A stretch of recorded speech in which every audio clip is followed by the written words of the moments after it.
Beloved friends, I'm actually only here to give you a change of accents. I just hope you don't need simultaneous translation. But I'm here as part of an English delegation to give you the view from Europe. And the view from Europe is that AIPAC is something out of this world. It is just amazing.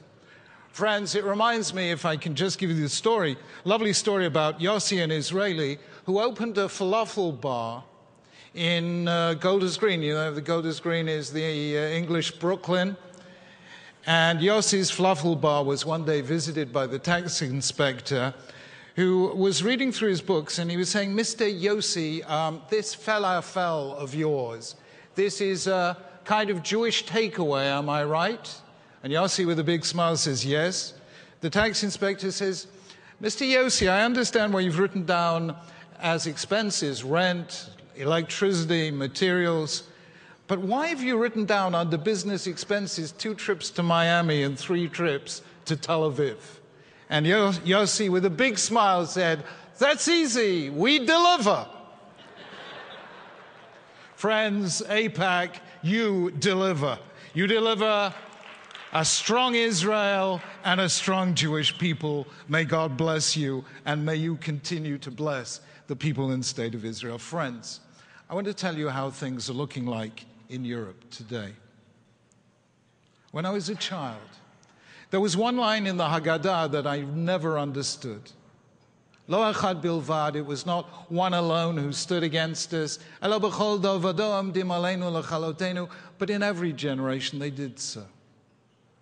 And always as a child, I used to say, that belongs to my parents' generation, not to us. Not to us born after the Holocaust. I grew up in all my life. I never experienced a single incident of anti-Semitism until 11 years ago. 11 years ago, our youngest daughter, who was studying at a British university, came home in tears.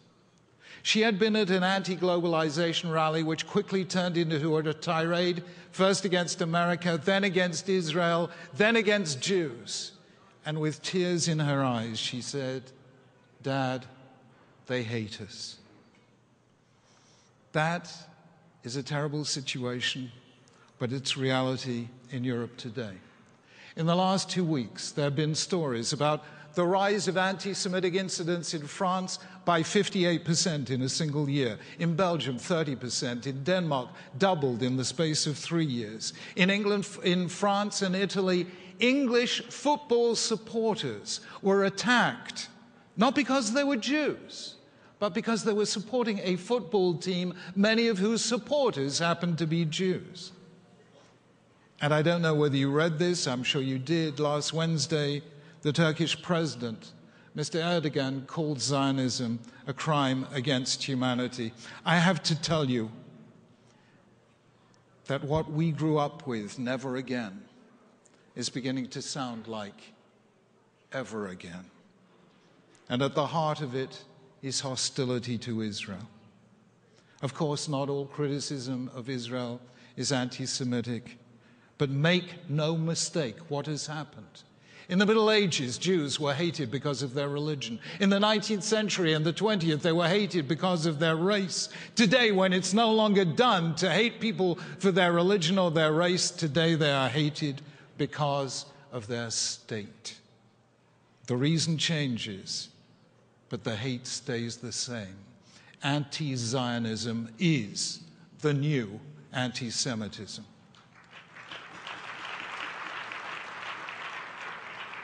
And friends, I've come here to tell you that I believe the example of AIPAC must now inform Jewish communities around Europe, because we have to stand up and fight, and we have to stand up and win.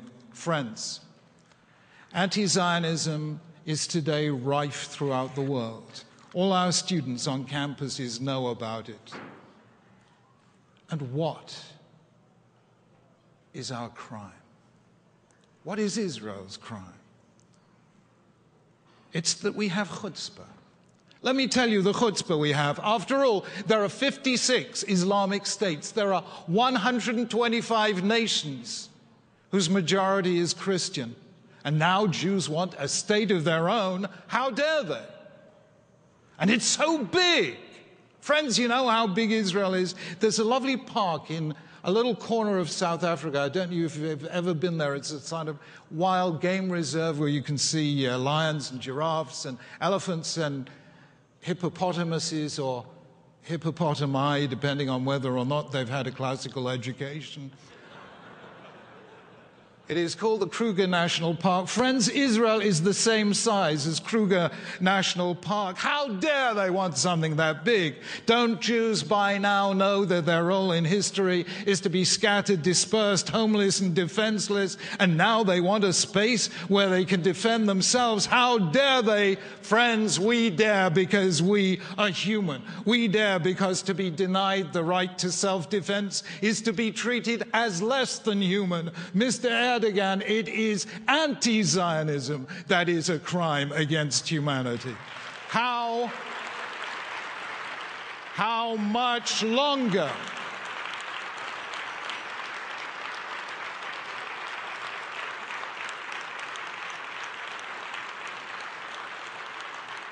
How much longer must the Jewish people have to fight for the right to be? Let me tell you, friends, what is Israel? Elena and I have just come back, just 10 days ago. We were on a series of missions in Israel. And let us remind you what we saw, what you saw, what everyone sees, but the world does not see. We saw school after school, and youth village after youth village, where children at risk or children from dysfunctional or abusive families are taken and given the care that will give them hope and a future in life. We saw youth villages where Ethiopian children are given the means suddenly to make that leap across centuries and cultures and find their own excellence. We saw the power of love to transform lives. We saw hospitals. I don't know if you've been recently to the Rambam Hospital in Haifa. In Haifa, the Rambam Hospital is building the world's largest underground hospital. Proof against bombs, missiles, chemical and biological weapons, so that when Israel's enemies decide to destroy lives, they will continue saving them. We saw the new Bar Ilan Medical Center in Safat set up to bring the finest possible medical treatment. Who to? Only to Jews? No. To Muslims, to Christians, to Druze villages throughout the Galil, because to be a Jew in Israel means you care for every life. Every life is sacred. We saw the Laniado Hospital in Netanya, a place I always visit because it moves me almost beyond words. Many of you know the Laniado Hospital was built by the Klausenberger Rebbe, a survivor of Auschwitz who during the Holocaust lost his wife and all 11 children, and there in the camps of death made an oath that if he should ever survive, he would dedicate the rest of his life to saving life. That is what I see in Israel. Every time I visit Israel, I find among Israelis, secular or religious, an absolute unswerving dedication to Moshe Rabbeinu's great command, Uvacharta v'chaim, choose life. Israel is the sustained defiance of hatred and power in the name of life, because we are the people who sanctify life. Friends, in the last decade, the equation has changed. Today, the struggle against Israel is no longer just against Israel.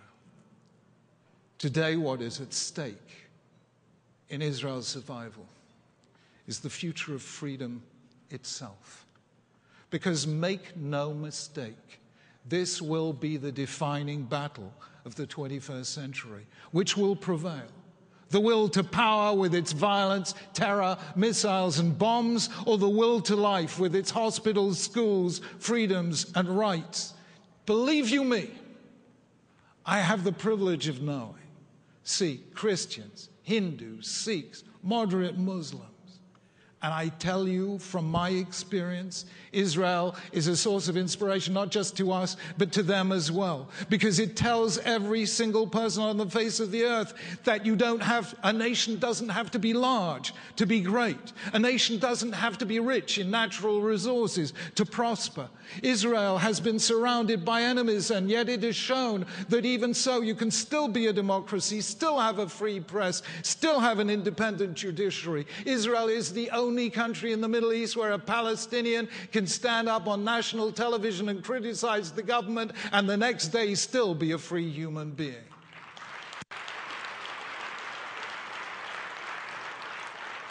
Israel is an inspiration to the world, and since we spend a certain amount of our time traveling around the world, we see this only too richly. I still have, because once upon a time Hong Kong had a little bit to do with the British Empire. We lost Hong Kong, we lost the Empire of Viscount. I'm not so pleased about you lot either. 1776, don't think we've forgotten, but still. And so it was one of my visits to Hong Kong after the handover. I went to see Mr. Tung Chee-hwa, the Beijing appointment, as head of Hong Kong. And I tell you, this man, this Chinese appointment, was a lover of Jews and Judaism and Israel. He said to me, you know, your people and my people are very old people. You've been around 6,000 years. We've been around 5,000 years. Tell me, I always wanted to know, what did you do for the first 1,000 years before you had kosher Chinese takeaways? I said, Mr. Tung, you want to know what we did for the first 1,000 years? We complained about the food. And Mr. Tung said to me, I want to go and visit Israel because I see that as the model of development for here. And he did go 2 or 3 months later and came back absolutely inspired. And I went straight to the Israeli ambassador in London and said, look how the world has changed. There was a time when Israel dreamed about being the Hong Kong of the Middle East. Today, Hong Kong dreams. Halavai, we should be the Israel of the Far East.